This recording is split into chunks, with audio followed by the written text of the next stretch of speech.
wabarakatuh. Waalaikumsalam warahmatullahi wabarakatuh. Selamat pagi anak-anak. Pagi, Bu. Gimana nih kabarnya hari ini? Alhamdulillah baik. Oke, alhamdulillah ya. Sebelum mulai pelajaran pada pagi hari ini, kita berdoa bersama-sama ya. Kita baca Bismillah. Bismillahirrahmanirrahim. Oke, Ibu absen dulu ya. Ya, Bu. Mbak Ferry, Mbak Siti Rahayu, Mas Akmal, Mas Muhyiddin, Mbak Arneta. Hadir, Bu. Oke, sudah berangkat semua ya ini? Sudah, Bu. Sebelum memulai, kalau ibu bilang hai, kalian bilang halo, oke? Oke. Kalau ibu bilang halo, kalian bilang hai. Oke. Oke. Hai. Halo. Hai. Halo. Halo. Hai. Oke, bagus. Oke, kemarin kita sudah mempelajari tentang unsur intrinsik, ya. Nah, sekarang kita akan mempelajari tentang paragraf argumentasi. Ada yang tahu paragraf argumentasi itu apa? Belum ada ya. Oke. Paragraf argumentasi adalah paragraf yang mengandung pendapat atau sikap yang diikuti dengan alasan. Jadi paragraf argumentasi itu kalian berpendapat, nah nanti akan diikuti dengan bukti-bukti atau alasan yang mendukung. Tapi alasannya harus valid ya, nggak boleh sembarangan. Nah, argumentasi adalah salah satu jenis pengembangan paragraf yang dalam penulisannya ditulis dengan tujuan untuk meyakinkan atau membujuk pembaca. Dalam penulisan argumentasi, isi paragraf dapat berupa penjelasan, alasan, pembuktian, atau pendapat yang objektif di mana tujuannya agar pembaca yakin bahwa ide, gagasan, dan pendapat tersebut adalah benar dan terbukti.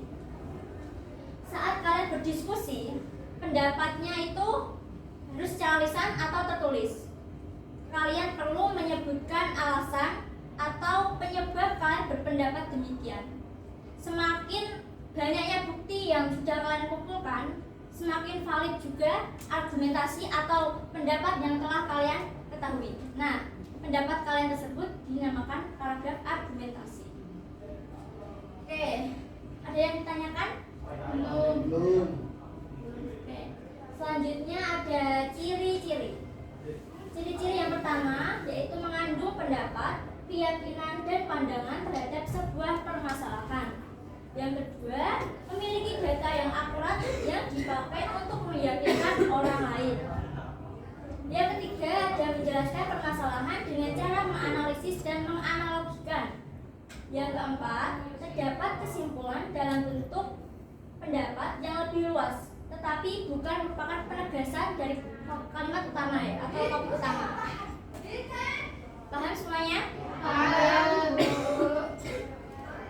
Nah, di sini ada jenis-jenis paragraf argumentasi.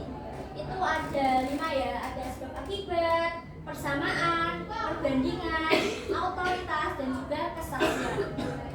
Yang pertama ini ada sebab akibat. Pola ini itu disusun diawali dengan sebab terlebih dahulu, baru nanti diakhiri dengan akibatnya. Pola ini itu bisa juga dibalik dari sebab akibat menjadi akibat sebab. Contohnya, banjir menggenang di Kudus. Salah satu penyebab dari banjir adalah ulah manusia. Nah, itu kan banjir itu merupakan akibatnya. Sedangkan penyebabnya apa? Ulah manusia. Sudah paham ya yang sebab akibat? Yang kedua ada persamaan. Nah, kalau persamaan ini itu disusun berdasarkan prinsip persamaan, menarikan kesimpulan yang secara logika tidak dapat disangkal. Jadi persamaan tersebut itu tuh kayak udah yakin sama gitu loh. Nggak boleh nanti ini tuh ada bedanya, enggak bukan ini, harus sama, plok gitu ya. Terus yang ketiga ada perbandingan.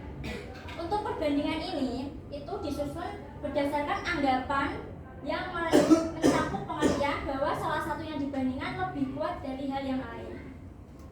Selanjutnya ada otoritas. Otoritas itu pendapat seseorang yang terkenal atau diamininya. Contohnya itu kayak hakim ya, itu memberi keputusan akhir. Nah, hakim itu memberikan sebuah paragraf argumentasi yang dinamakan otoritas. Yang terakhir ada kesaksian. Kesaksian ini itu disusun berdasarkan orang yang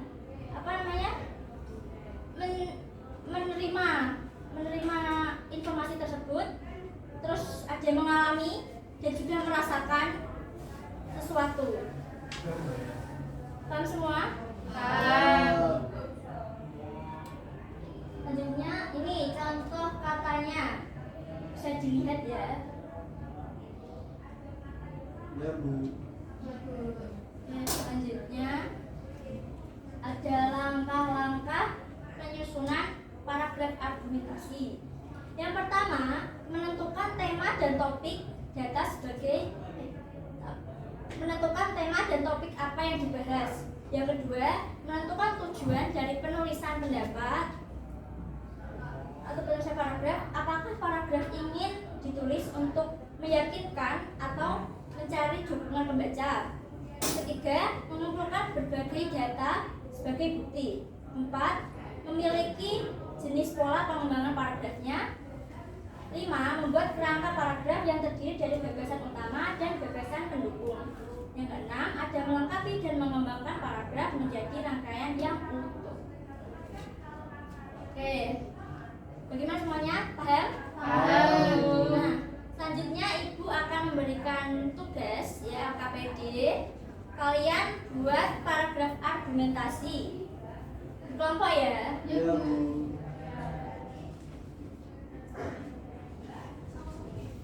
Tolong ini kan belakang ya.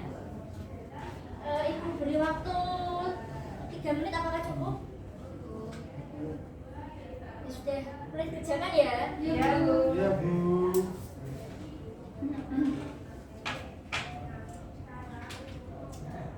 Bagaimana semuanya? Sudah? Sudah. Oke. Perwakilan nomor 1 yang maju.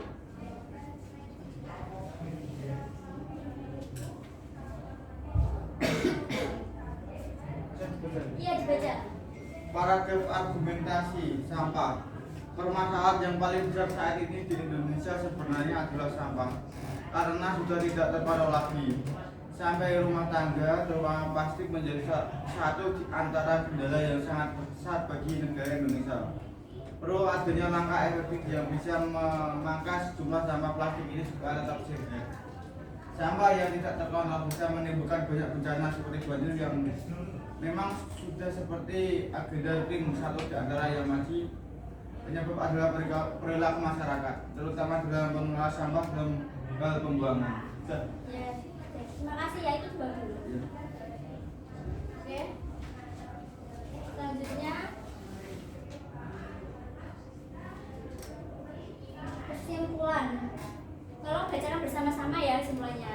Ya. Yo. Sudah, Bu. Paragraf argumentasi. Merupakan paragraf yang mengandung pendapat atau sikap yang diikuti dengan alasan. Ciri-ciri paragraf argumentasi mengandung pendapat, keyakinan, dan pandangan terhadap sebuah permasalahan. Memiliki data yang akurat yang dipakai untuk meyakinkan orang lain. Menjelaskan permasalahan dengan cara menganalisis dan menganalogkan.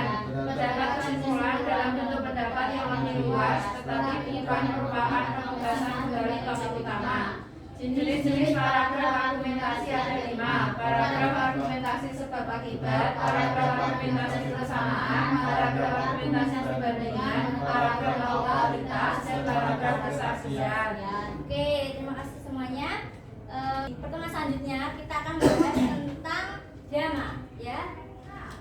Sekian yang ibu dapat berikan. Untuk mengakhiri pembelajaran pada pagi hari ini, mari kita mengucap hamdalah terlebih dahulu ya. Alhamdulillahirabbil alamin. Terima kasih semuanya. Sekian. Wassalamualaikum warahmatullahi wabarakatuh.